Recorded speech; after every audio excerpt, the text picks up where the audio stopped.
उन्हें ये पता रहता है कि जब हम ही नहीं पढ़ाते बच्चों को तो हमारे बच्चों को सरकारी में कौन पढ़ावा। तो ये है, पढ़ने के लिए भी उद्देश्य का होना बहुत जरूरी है। ये नहीं कि हमने पढ़ तो लिया, कुछ लोग पढ़ते हैं कि नौकरी लग जाए, ये सब क्या लालच। ये नहीं है कि हमारी नौकरी लगेगी जब हम तभी हम पढ़ेंगे। पढ़ना चाहिए, बच्चों को पढ़ाना चाहिए। पढ़ाई हमारे जीवन में एक ऐसी संघर्ष बन गई है, उसका उद्देश्य जो पढ़ने के बाद जो आदमी उसका अर्थ निकालता तो तभी उसको समझ आती है कि पढ़ाई में और अनपढ़ में कितना अंतर है। ये तो नहीं हालांकि मानव जो भगवान ने बनाया, हर जीव को भगवान ने बनाया। भगवान जो है कण कण में समाये हुए हैं। पत्थर में भगवान है, हमारे दिल में भगवान है, हमारे दिमाग में भगवान है, हमारे इस कंधे पे भगवान है और इस कंधे पे ही भगवान है। लेकिन कुछ पल के लिए हमारे कंधे पे जो है भगवान का जो है एक दूसरा राक्षस भी बैठ जाता है उनके, तो वो दूसरी बातें बताएगा, ये कर लो वो कर लो। मान लो अगर बचपन में जो है हम किसी को सताते हैं मारते हैं, ये भी ठीक। समझ जो है आदमी में तभी आती है जब थोड़ा बहुत समझदार बन जाए। आजकल बच्चे हैं पढ़ने तो जाते हैं, किसी का पेन चुरा लेते हैं, किसी की किताब चुरा लेते हैं। वो सर से जाके कहता है, सर कहते हैं अरे सर हमने कहाँ चुराया, क्या पता कहाँ डाली है। किताबों को झाड़ी नहीं लेते।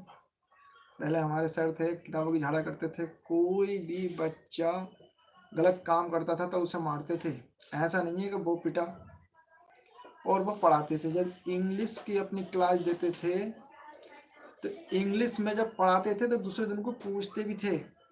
पूछने से बच्चा याद करेगा, और जब तुमने पूछा नहीं तो क्या याद करेगा। जब प्रार्थना में खड़े होते हैं तो प्रार्थना में हमारे सर कहते थे आज हमारे स्कूल में 108 लड़के और 12 लड़कियां हैं, इसका सेंटेंस बनाओ। तो कक्षा 6 से लेकर 7 8 उसके मुंह तो ऐसे करके लटक जा करते थे। भाई हमको तो पता ही नहीं है, लेकिन जो उनके माँ बाप टीचर हैं तो उन्होंने घर पे पढ़ा रखा, तो उन्होंने उनको बताया, तो उन्होंने वहाँ जाके जो सर से डायरेक्ट बता दिया। इसका जब प्रयोग करेंगे, आज हमारे स्कूल में 112 लड़के, मान लो 10 लड़कियां हैं, तो कैसे बनाएंगे सेंटेंस। तो इसका प्रयोग हम देयर से करेंगे। There are 10 boys and 12 boys and 10 girls in our today school। Sorry अगर कोई गलती हो गई तो, क्योंकि मैं आप पढ़े लिखे भी देखिए आप 18 19 20 सालों बीत गए होंगे, फिर भी हमारी ट्रांसलेट जो है याद है, बच्चों को घर पे पढ़ाता भी है। तो हम उनकी तारीफ करते थे कि हमारे सर बहुत अच्छे हैं और अच्छा सा हमें पढ़ाया, अच्छा सा बताया। तो अच्छे पढ़ाने वाले को ही अच्छा गुरु का ऊंचा स्थान दिया जाता है। ऐसा नहीं कि अगर कोई आए बैठे अखबार पढ़ा और अपने, अरे हमें तो सरकार दे ही रही है, हमें इन्हें पढ़ा के क्या होगा। और बच्चों को कुछ बच्चे शैतानी करते हैं तो कुछ गुरु उन्हें पढ़ाना भी नहीं चाहते। स्टूडेंट जो होते हैं कुछ पढ़ना भी नहीं चाहते हैं, उन्हें कुछ खेल में रुचि रहती है, जैसे बैट बल्ला है, गेंद बॉल है। खेलना चाहिए, समय समय पे हमें खेलना चाहिए, और खेलने से हमारी जो लाइफ है, हमारा शरीर जो है स्वस्थ रहता है। तो खेलना ही बहुत ज़रूरी है हमारे लिए। अगर हम खेलेंगे तो हमारी जो है मस्तिष्क और हमारी इंद्रियां चलेंगी, तो बच्चा तंदुरुस्त रहेगा, उसकी कवच ठीक रहेगी।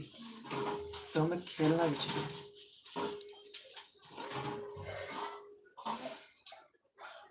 तो नमस्कार, थैंक यू। आज के लिए हमने आपको इतना ही बताया है। हमारी लाइव वीडियो में आने के लिए आप सभी को धन्यवाद, बहुत बहुत नमस्कार। और बने रहिए, हम आपको अच्छी अच्छी जानकारी देंगे और बताएंगे। नमस्कार।